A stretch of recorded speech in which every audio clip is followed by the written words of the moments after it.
여러분 안녕하십니까? 오늘 본문 말씀은 히브리서 12장 1절에서 3절입니다. 이러므로 우리에게 구름같이 둘러싼 허다한 증인들이 있으니 모든 무거운 것과 얽매이기 쉬운 죄를 벗어버리고 인내로서 우리 앞에 당한 경주를 하며 믿음의 주요 또 온전하게 하시는 이인 예수를 바라보자. 그는 그 앞에 있는 기쁨을 위하여 십자가를 참으사 부끄러움을 개의치 아니하시더니 하나님 보좌 우편에 앉으셨느니라. 너희가 피곤하여 낙심하지 않기 위하여 죄인들이 이같이 자기에게 거역하신 일을 참으신 일을 생각하라. 아멘. 오늘 본문 말씀은 그 전장인 11장, 즉 믿음의 장을 통하여 보여준 그 허다한 증인들이 있다고 얘기를 합니다. 아벨과 에녹과 노아와 아브라함과 사라와 이삭과 야곱과 요셉 또 모세의 예를 들으며 참으로 하나님을 사랑하기 위하여 모든 고생과 많은 수고를 한 그 증인들, 하나님을 깊이 사랑한 그 증인들이 이렇게 있다라고 얘기하면서 또 히브리서를 통하여 또 우리에게 또 메시지를 던져줍니다. 무거운 것과 얽매이기 쉬운 죄를 벗어버려라. 그러니까 경주자에게 있어서 무거운 것은 그의 가는 방향과 그의 활동을 방해하기 때문에, 즉 우리에게 참으로 우리 하나님을 사랑하는 것에 대하여 우리를 방해하는 모든 것들, 무거운 것과 얽매이기 쉬운 모든 죄를 벗어버리고 우리 앞에 당한 경주를 하라, 이렇게 얘기를 하십니다. 또한 믿음의 주요 온전케 하신 이인 예수를 바라보자. 우리에게 믿음의 주이신 분은 오직 예수님만이 계시고, 또한 우리를 온전케 하시는 분은 예수님만이 있음을 또 언급하며 바라보자, 이렇게 권면합니다. 그 외에는 우리를 온전케 하실 수도 없고 그 외에는 우리에게 믿음의 주가 될 수 없기 때문에 온전히 예수님만 바라봐라, 이렇게 얘기를 하십니다. 그리고 주님께서는 그 앞에 있는 기쁨을 위하여 십자가를 참으사 부끄러움을 개의치 아니하시더니, 이렇게 얘기하시면서 또 그 앞에 있는 그 기쁨을 또 얘기를 합니다. 예수님께서는 우리를 영원한 또 사망과 죄에서 구원하시기 위하여 또 이 땅에 오셔서 또 우리를 또 온몸을 던져가면서 사랑하신 그 기쁨, 우리를 구원하는 그 아름다움을 주님께서는 너무나 좋아하셨습니다.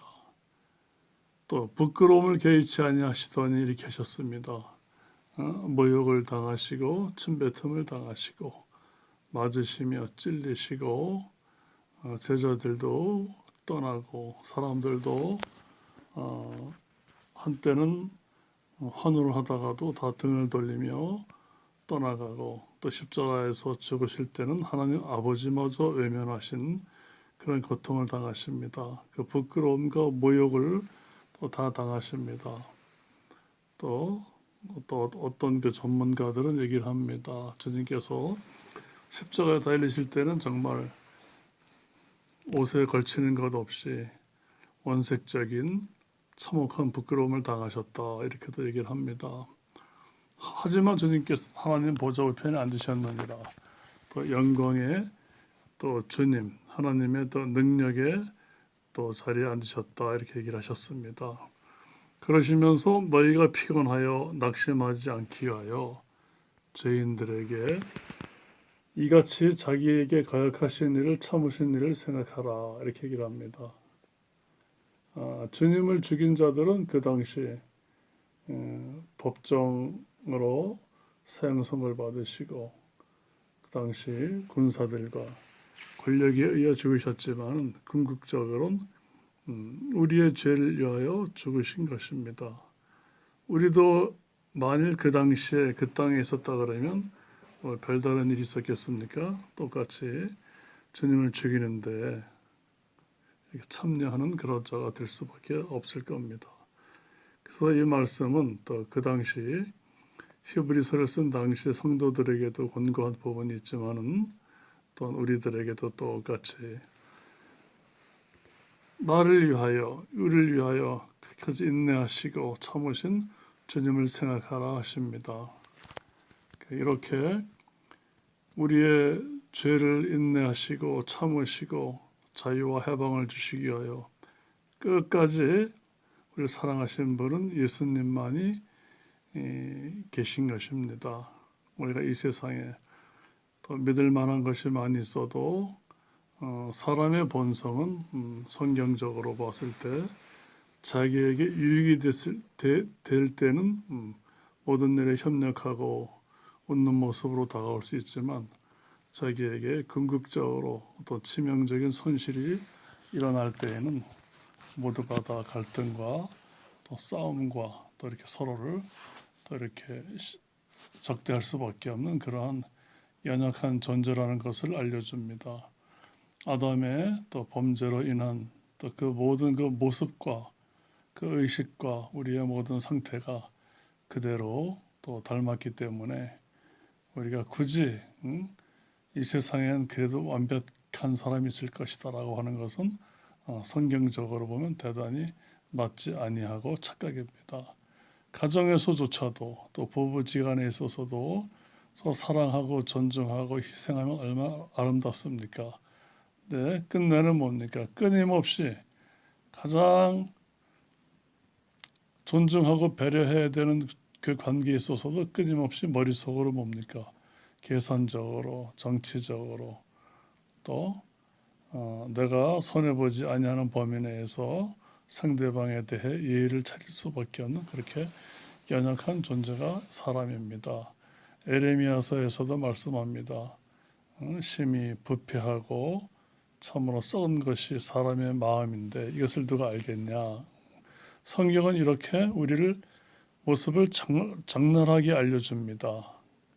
우리가 사회생활하며 가정생활하며 교회생활하며 많은 사람들에게 이렇게 상처를 주기도 하고 상처를 받습니다. 사실 사람의 노력은 한계가 있습니다. 내가 손해보지 아니하는 범위 내에서 이렇게 사람을 대할 수밖에 없습니다. 하지만 주님처럼 이렇게 죄인들이 이같이 자기에게 거역하신 일을 참으신 일을 생각하라 하신 우리 주님과 함께 성경은 죽으라는 얘기입니다. 즉 하나님을 반역한 죄성과 죄와 악을 버려라 이렇게 얘기하십니다. 이 말씀 뭡니까? 하나님을 거역하고 떠난 우리의 고집, 자기 주장이 주님과 함께 죽지 아니하면은 결단코 죄에서 해방될 수 없고 자유로울 수 없다를 말씀하시고 또 주님과 함께 십자가에서 우리의 반역적인 본성과 타락한 이 죄악성이 죽지 아니하면 새 생명 가운데 부활하여 하나님과 함께 살 수 없음을 또 말씀하시는 것입니다. 성경은 전체가 하나님께 돌아오라는 말씀입니다. 성경은 전체가 하나님 앞에 나의 죄악됨과 죄성과 죄악 덩어리임을 깨닫고 내 힘으로 온전하게 할 수 없는 존재임을 깨닫고 주의 십자가와 연합하여 주님과 함께 죽고 새 생명 가운데 주님과 부활하여 살라는 말씀입니다. 우리 안에 우리의 죄성이 십자가에서 철저히 죽임을 당하며 부서지며 또 주님의 공로가 얼마나 형언할 수 없이 기쁨과 감사와 설레인 것을 알게 하십니다. 우리 성도님들 모두가 다 늘 주님과 함께 동행하는 그러한 생활 되시기를 축복을 합니다.